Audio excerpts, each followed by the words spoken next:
Alright, if I had more time I would make a full type of build video, but I can't right now, so I'm just doing it in installments.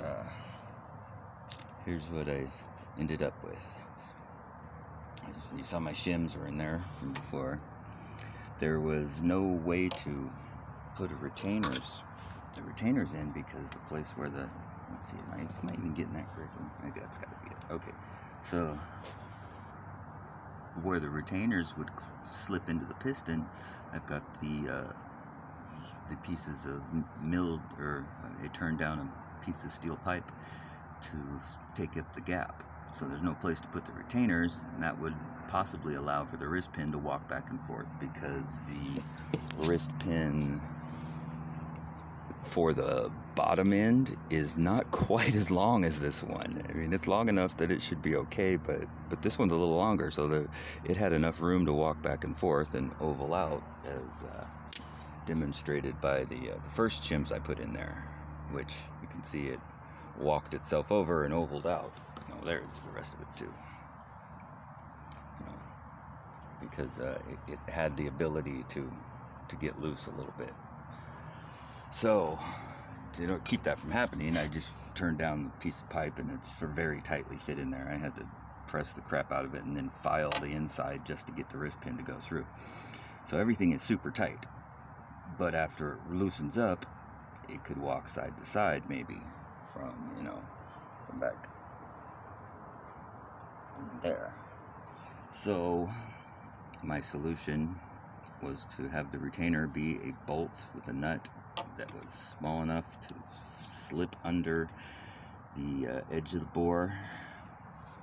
On this side is the bolt.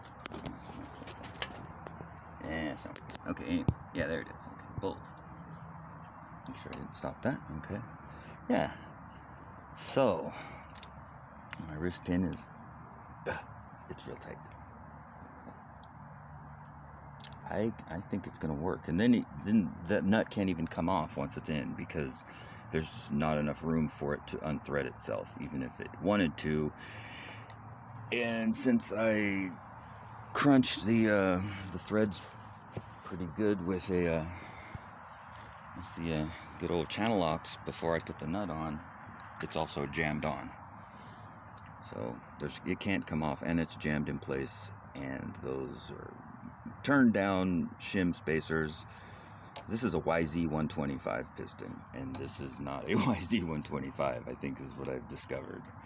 That was the issue. The YZ, has a bigger wrist pin and all that, but it has the same pin to deck height, pretty much. It was a fraction off. That's what all the scraping is on the piston. I had to grind it down till it would stop hitting the head, as well as add some extra thickness to the gasket in order to take up some slack. And I'm running a double thick head gasket as well. I've got a little homemade gasket underneath that one, which I will clean up a little more of it. But I know that part all is doing okay. And this was the last thing. I've had this part like 6 times now, and maybe 7. And you can probably hear it in my voice. I'm excited because I think it's going to finally work this time, and I can be done with it, because I hate giving up on something that I've started, especially if I'm modifying it or in any way. I don't want my modifications to not be functional. That would mean that I don't know what the fuck I'm doing. And I'd like to think I know what I'm doing at least once in a while, and occasionally I can show that, but sometimes not. That's just the way it goes. You can't win them all, and the more things you do, the more things you fail at. You only tend to show the things you succeed with, right? Although my trike reverse, that was a big fail, and several other things in my catalog of videos are fails, but hey, that's I guess that's what life is. It's a perseverance challenge of will. You just keep it on, and no matter what, because what else are you gonna do, right? What else are you gonna do? Dig a hole and crawl in it? Damn crows.